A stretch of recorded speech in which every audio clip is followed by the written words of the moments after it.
শিলাবৃষ্টিতে পাথর দিছে, সেই পাথরে অনেক পান নষ্ট করছে। এই পাতা ছিঁড়াতে পাতা রোগ আই গেছে। যে পানগুলো বড় হওয়ার কথা, সেই পানগুলো ছোটই থেকে গেছে।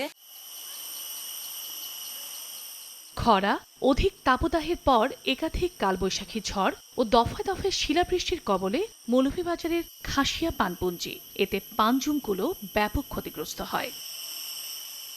শিলার আঘাতে বড়লেখা, কোলাউড়া, জুড়ি, কমলগঞ্জ ও শ্রীমঙ্গল উপজেলার সবকটি পান জমে লতা ভেঙে পান ঝরে পড়েছে।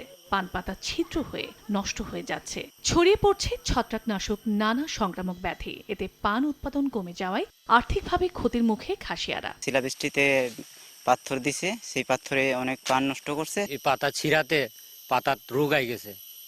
পাতা রোগ আইয়া হুকায় পড়ি যায়। রোগ দেখা দিয়েছে পানের মাধ্যমে, এবং এতে আমাদের অনেক ক্ষতি হয়েছে। যে পানগুলো বড় হওয়ার কথা, সেই পানগুলো ছোটই থেকে গেছে। এখন জন্ম সনদ দিয়ে খোলো বিকাশ স্টুডেন্ট অ্যাকাউন্ট।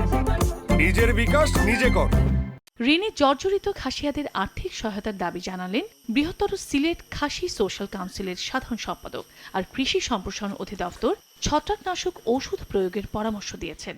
লাভের আশায় বিভিন্ন জায়গা থেকে ঋণগ্রস্ত, কিন্তু এবারের যে শিলাবৃষ্টির কারণে তা কিন্তু পুরোপুরি বলা যায় রাস্তায় নেমে গেছে। যারা কৃষি বিভাগে আছেন তারা সাহায্য করেন, তাইলে আমাদের যে পান চাষিরা উপকৃত হবে। বর্জ্য মিক্সার তৈরি করে পেস্ট আকারে ব্যবহার করা, অথবা বাজারে ছত্রাকনাশক কিনতে পাওয়া যায়, সেটা অনুমোদিত মাত্রায় প্রয়োগ করে এটা দমন করার জন্য আমি পরামর্শ দিব। সিলেট অঞ্চলে ৮৩টির মধ্যে ৭৩টি খাসিয়াপুঞ্জি মৌলভীবাজার জেলায়, আর পান চাষের সঙ্গে যুক্ত রয়েছেন ২৫,০০০ খাসিয়া শ্রমিক।